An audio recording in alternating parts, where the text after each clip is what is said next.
Hello viewers, there is a video I want us to dive into, like right now. Watch.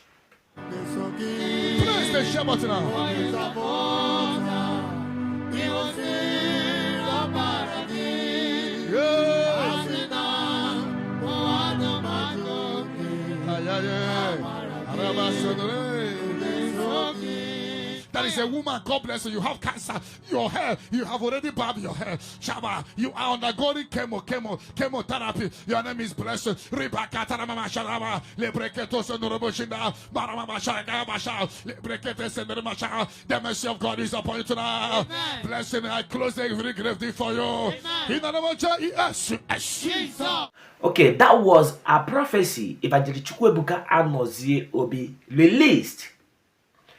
He mentioned blessing. So, having mentioned blessing, many influencers on social media, bloggers, and the other content creators have added CEO to the blessing. So, I will start this video by saying, this pastor, you are a Yeye man. Pastor Ebuka will be, you are a Yeye man. You don't have, you are a lie pastor. That's what I'll start by saying. For those of you that don't know this pastor, this is the pastor of Zion Outreach, one very big, massive church, right? So this pastor now. This is a disclaimer. As the founder of this channel, I am not calling anybody a fake pastor. I am not calling Ebuka a fake pastor. I am just here to bring you guys the news that is making rounds the internet. I am only a blogger. I also bring both good news and bad news. So guys, before we continue with this gist, make sure to like this video and subscribe if you haven't. So since 2 days now, Ebuka has been trending in a negative way. I know that it's not everybody that loves Ebuka. Personally, I watch him, but what is trending right now is somehow, yes guys, but I still have to bring it here, right? So since few days now, he's been trending because of a prophecy he gave. He gave a prophecy during one of his prayer sessions, and he said, I'm going to be playing that video for you guys, but let me tell you guys what he said. He said there is a lady in Nigeria, or I don't know, but he said there's a lady, her name is Blessing. She has cancer and she's undergoing chemotherapy. So he gave this particular prophecy during that time that people were still believing that Blessing CEO had the big C, and I know that a lot of people believed that prophecy, but ever since everybody found out that Blessing CEO was only deceiving us, telling us lies, people started calling Ebuka out, saying that he is fake. Even people that believed in him, are so disappointed. That is a woman, God bless you. You have cancer. Your hair, you have already barbed your hair. So right now, a lot of people believe that he is fake, and he was actually referring to Blessing CEO, being that Blessing CEO came out and said she had the big C and she had already barbed her hair and, undergoing chemotherapy and all that.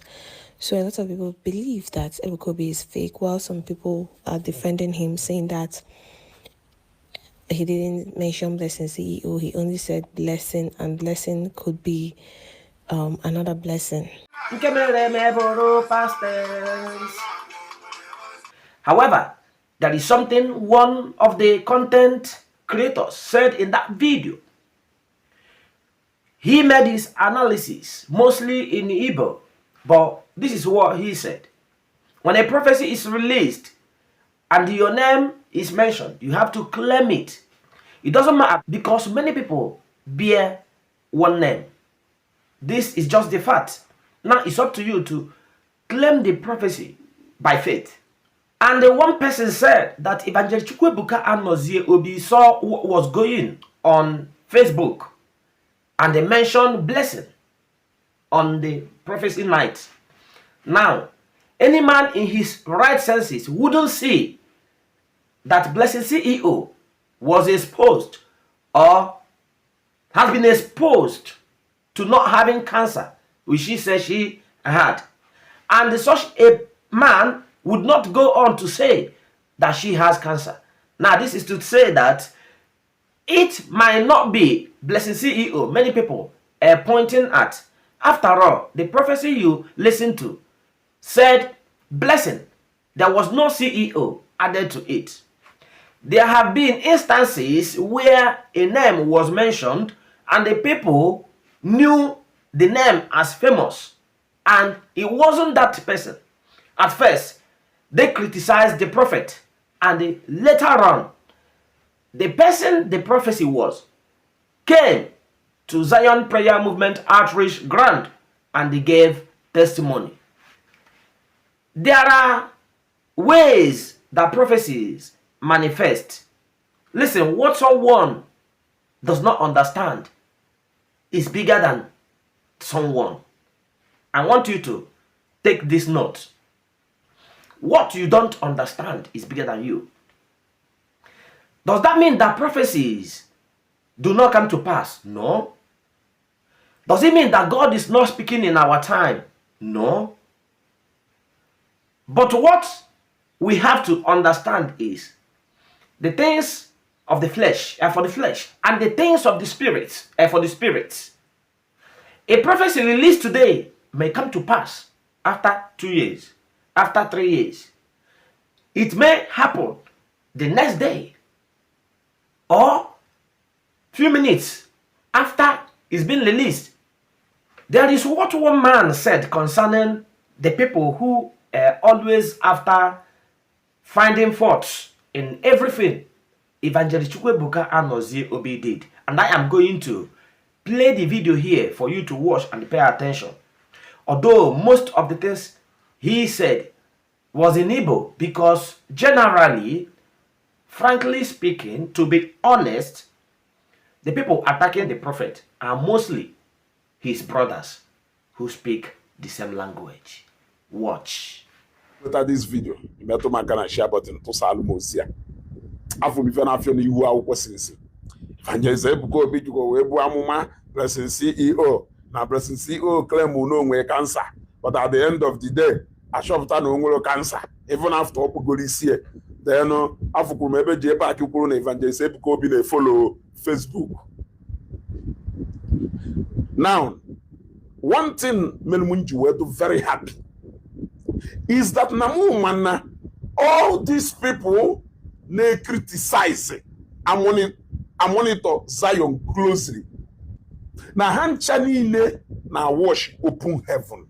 Because at a point, every this prophecy na adabia and they mention so many things. Who is a prophecy? So these people now do punctual and they follow open heaven to the last.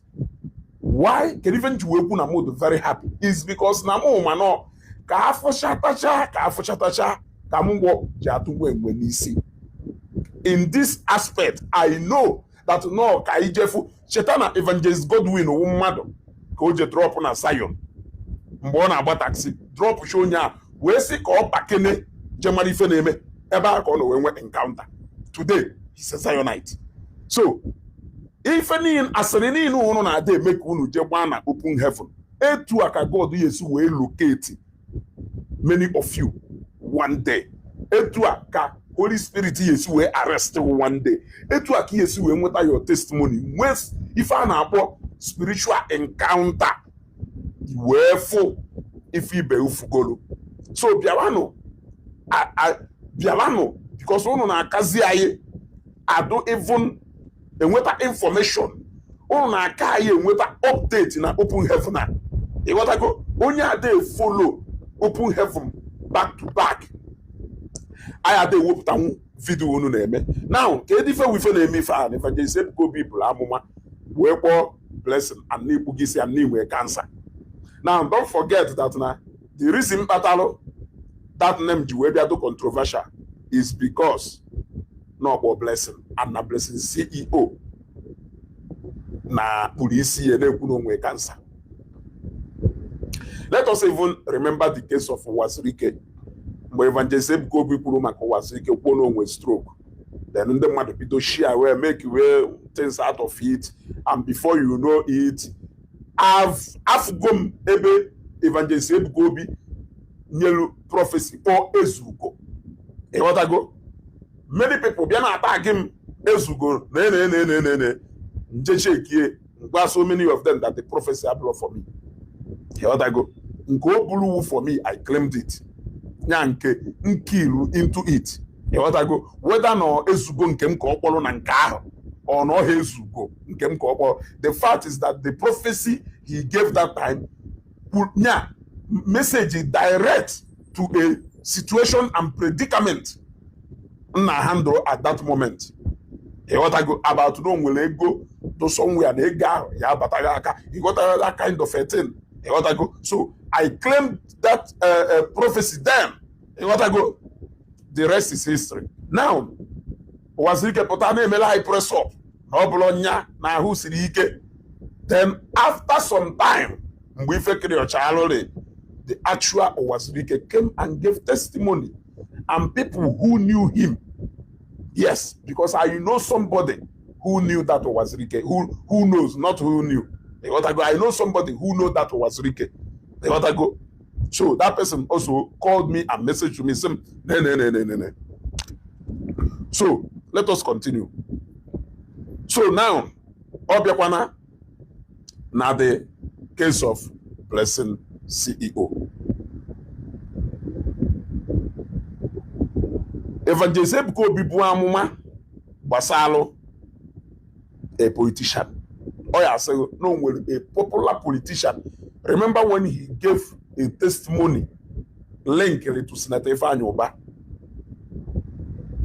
Oh yeah, name will a politician popular, loved among his people. Name will a businessman. Nukute businessman will go. Name will a musician, or name will an actor or actress. He will give a direction because there's a CEO, an influencer, or a media personality. So a prophecy that is coming to her, in way direction.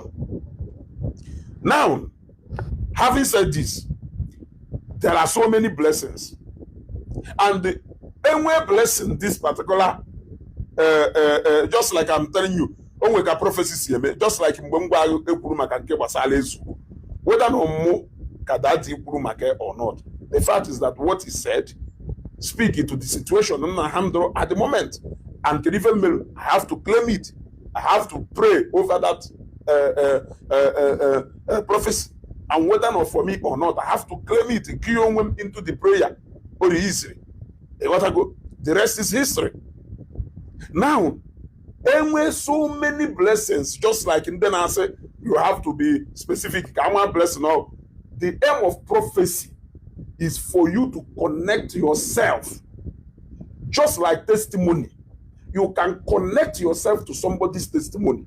You can key yourself into somebody's testimony, and you will experience exactly the same testimony manifestation here appear in your life.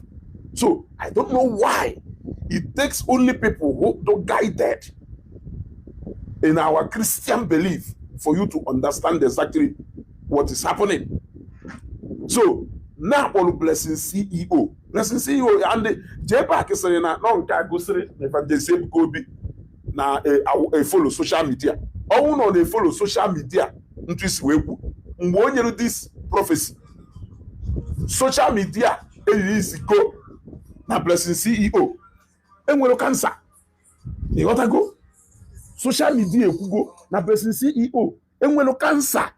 So no they follow social media according to for this no when people with area information about what is happening na social media space. Those people na Blessing CEO enwero cancer. If at all, not to go confirm that no cancer. After all, you see, those people because na testimony na prophecy abiano.